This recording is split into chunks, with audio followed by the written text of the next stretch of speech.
જો હવે અગાઉના વિડીયોમાં આપણે જોયેલું કે સેવેસ કરીને મેં b.htmlથી આ ફાઇલને સેવ કરેલી. ઓકે, અને પછી હવે હું અહીંયા ઘડી બોટલનું ચિત્ર આપણે અહીંયા ઇન્સર્ટ કરાવવાનું છે. બરાબર, મેં એમ કીધેલું હતું. કેમ? કારણ કે આપણે ઘડી પહેલાં વોટર બોટલ લખેલું છે ને આ ફાઇલને આપણે b.htmlથી સેવ કરી છે. તો અહીંયા ઘડી આપણે ચિત્રને ઇન્સર્ટ કરાવશું. કઈ રીતે? તો કે ઇન્સર્ટ ઇમેજ, અને અહીંથી આપણે બોટલનું ચિત્ર લઈશું. અહીંયાથી ડોન્ટ યુઝ ઓલ્ટરનેટ ટેક્સ્ટ લઈશું અને બ્રાઉઝ કરીને હવે આપણે ડાયમેન્શન લઈશું. ડાયમેન્શનમાં આપણે કસ્ટમ સાઇઝ કરીશું અને અહીંયા 100 પિક્સેલ આપણે કરી દેવાના છે. ઓકે, 100 પિક્સેલ કરી અને ઓકે કરી દઈશું. એ નીચે તમે 100 નહીં કરશો તો પણ ચાલશે, ખાલી એક જગ્યાએ 100 કરી દીધા અને ઓકે કરી દેશો એટલે અહીંયા તમારું ચિત્ર આવી જશે. ઓકે, જોઈ લીધું. હવે આ ચિત્રને તમે નાનું મોટું કરી શકો છો, તમને ખબર છે. એટલે તમારે શું કરવાનું, અને તમારે જે રીતે કરવું હોય એ રીતે મોટું કરી દેવાનું. ઓકે, હવે શું કરવાનું છે? તો હવે આપણે આમાં નીચે શું મૂકવાનું છે? તો કે આપણે નીચે આમાં એની પ્રાઇસ મૂકવાની છે, બોટલ કેટલાની છે તે મૂકવાનું છે. બરાબર, તો અને ક્વોન્ટિટી મૂકવાની છે કે તમને કેટલી ક્વોન્ટિટી જોઈએ છે, પ્લસ એડ ટુ કાર્ટ પણ આપણે ઇન્સર્ટ કરવાનું છે. ઓકે, તો સૌથી પહેલાં હું એની પ્રાઇસ મૂકીશ.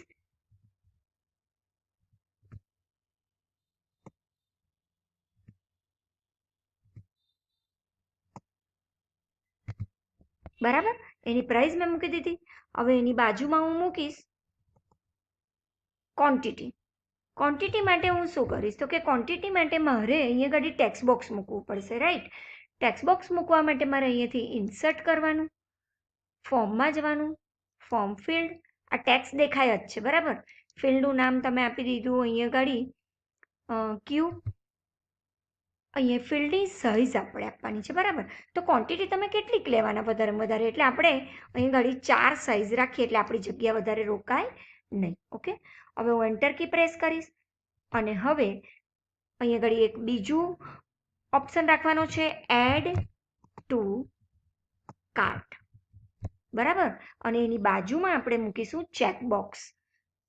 ચેકબોક્સ મૂકવા માટે ફરીથી આપણે ફોર્મમાં જઈશું, ફોર્મ ફિલ્ડ પર ક્લિક કરશું, ચેકબોક્સનું નામ અહીંયા ઘડી એ આપી દીધું અને ઓકે કરી દઈશું એટલે આ ચેકબોક્સ આવી ગયું. ઓકે, હવે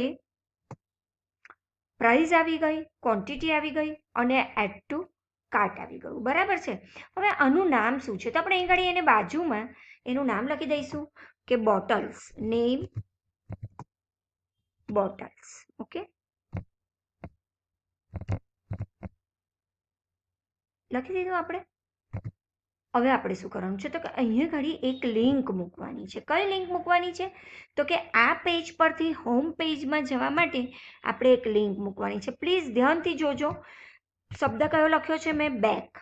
ઓકે, હવે આ બેક શબ્દને હું સિલેક્ટ કરીશ, ઇન્સર્ટમાં જઈશ અને અહીંયા લિંક શબ્દ છે એના પર ક્લિક કરીશ. લિંક શબ્દ પર ક્લિક કરીને ચૂઝ ફાઇલ પર ક્લિક કરીશ અને આપણી પાસે હોમ પેજ તરીકે કઈ ફાઇલ છે? તો કે index.html. ઓકે, એના પર હું ક્લિક કરીશ. થઈ ગયું. ઓકે કરી દીધું આપણે. આ ફાઇલ હવે b.html થી આપણે સેવ કરેલી છે, પણ ત્યાર પછી આપણે એની અંદર સુધારા કર્યા. શું સુધારા કર્યા? તો કે ચિત્ર મૂક્યું, નામ લખ્યું, પ્રાઇસ લખ્યું, ક્વોન્ટિટી લખ્યું અને એડ ટુ કાર્ટ લખ્યું. બરાબર, અને લિંક મૂકી. એટલે આપણે એને શું કરીશું? હવે ફરીથી પહેલાં સેવ કરીશું. સેવ થઈ ગઈ. એકવાર આ ફાઇલ સેવ થઈ જાય પછી પ્લીઝ રિમેમ્બર, એકવાર આ ફાઇલ સેવ થઈ ગઈ ત્યાર પછી એને આપણે સેવેસ કરશું. હવે આપણે એને સેવેસ કરવાના છે કયા નામથી? તો હવે આપણે એને બેગ નામથી સેવ કરવાના છે. ઓકે, તો બેગ નામથી આપણે સેવ કરી દીધી એને. પહેલાં આપણે બોટલ એટલે બી અને બેગ એટલે BAG, બેગ નામથી એને સેવ કરી દીધી. ઓકે, હવે આ બેગ.html થી સેવ થઈ, પણ આ ફાઇલમાં ચિત્ર બેગનું નથી. રાઈટ, તો આપણે હવે અહીંયા ગાડી અને સિલેક્ટ કરીને ઇન્સર્ટમાં જઈને ઇમેજમાં જઈને ક્લિક કરીને હવે આપણે કયું ચિત્ર લઈશું? બેગનું ચિત્ર લઈશું. ઓપન કરી દઈશું અને ડોન્ટ યુઝ તો છે જ આમાં. આપણે બેગનું ચિત્ર આવી ગયું, રાઈટ. હવે આપણે શું કરશું તો કે નેમ બરાબર અહીંયા શું છે? બોટલની જગ્યાએ આપણે શું લખશું અહીંયા ઘડી? હવે બેગ લખશું. ઓકે, પિંક બેગ છે એટલે આપણે ઘડી લખીશું પિંક બેગ. પ્રાઇઝ એની 200ની જગ્યાએ આપણે એને સુધારવી પડશે એટલે આપણે ઘડી એને સુધારી દઈશું. 400 કરી દીધી. ક્વોન્ટિટી તો આપણે કશું આમાં સુધારવાનું છે નહીં. એડ ટુ કાર્ટમાં પણ કશું નથી સુધારવાનું, બેકમાં પણ નથી સુધારવાનું, રાઈટ. આપણે શું કર્યું? જે b.html હતી એને સેવ એઝ કરીને bag.html કરી અને પછી આપણે બેગનું ચિત્ર ઇન્સર્ટ કરાવ્યું, નામ બદલ્યું, રૂપીસ બદલ્યા. આટલું બદલ્યું એટલે હવે આપણે એને શું કરવાનું? ફક્ત સેવ કરવાનું. સેવ થઈ જાય પછી આ જ ફાઇલને પાછી સેવ એઝ કરવાની. હવે શેનાથી સેવ એઝ કરવાની? તો કે બુકથી સેવ એઝ કરવાની. બરાબર, book.html સેવ થઈ ગઈ. સેવ થઈ જાય પછી માત્ર શું કરવાનું છે તો કે આમાં પિક્ચર પર ક્લિક કરીને ઇન્સર્ટમાં જઈને બુક લઈ લેવાની. હવે બુક પર સિલેક્ટ કરી દેવાનું, ઓકે કરી દેવાનું એટલે બુકનું ચિત્ર આવી ગયું. નેમ બદલી દેવાનું આપણે બુક્સ. ઓકે, અહીંયા ઘડી ચોપડીના રૂપીસ બદલી દેવાના. આટલો ફેરફાર કર્યા પછી ફક્ત સેવ કરવાનું. ઓકે, ચલો તો આપણે ઇન્ડેક્સ ફાઇલ બનાવ્યા બાદ બીજી 3 ફાઇલ બનાવી. ઓકે, કઈ કઈ 3 ફાઇલ બનાવી તો કે વોટર બોટલની, બેગની અને બુકની. બરાબર. હવે શું કરવાનું છે તે જુઓ. હવે બહુ જ અગત્યની વાત કહી રહેલી છું. હવે તમારે ફાઇલમાં રિસન્ટ પેજમાં જઈને તમારી index.htmlની ફાઇલને ઓપન કરવાની છે. કરી દીધી ઓપન. હવે શું કરવાનું તો કે આ વોટર બોટલ વાળા શબ્દને સિલેક્ટ કરવાનું છે, ઇન્સર્ટમાં જવાનું છે, લિંક પર ક્લિક કરવાનું છે અને બોટલ માટે આપણે ફાઇલ બનાવી છે બી, એની લિંક આપી દેવાની. ઓપન પર ક્લિક કરી દેવાનું, ઓકે કરી દેવાનું. જો લિંક આપી એટલે તમારો શબ્દ બ્લુ કલરનો થઈ ગયો, રાઈટ. એટલે વોટર બોટલને આપણે b.html ની લિંક આપી એ ફાઇલની. હવે શું કરશું તો કે બેગ પર ક્લિક કરશું, ઇન્સર્ટમાં જશું, લિંક પર ક્લિક કરશું અને હવે આપણે આને bag.html ની લિંક આપશું.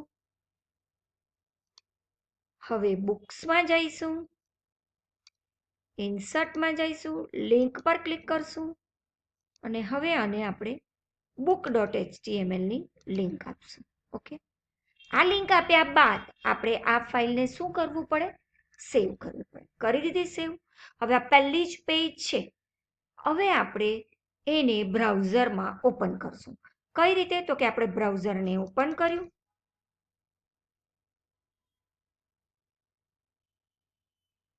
બ્રાઉઝરને ઓપન કર્યા બાદ આપણે Ctrl+O કરશું.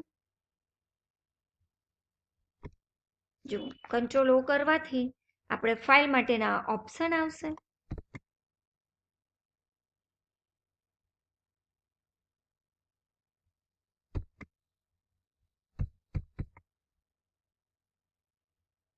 Ctrl+O કરવાથી ફાઇલ માટેના ઓપ્શન આવશે. બરાબર છે.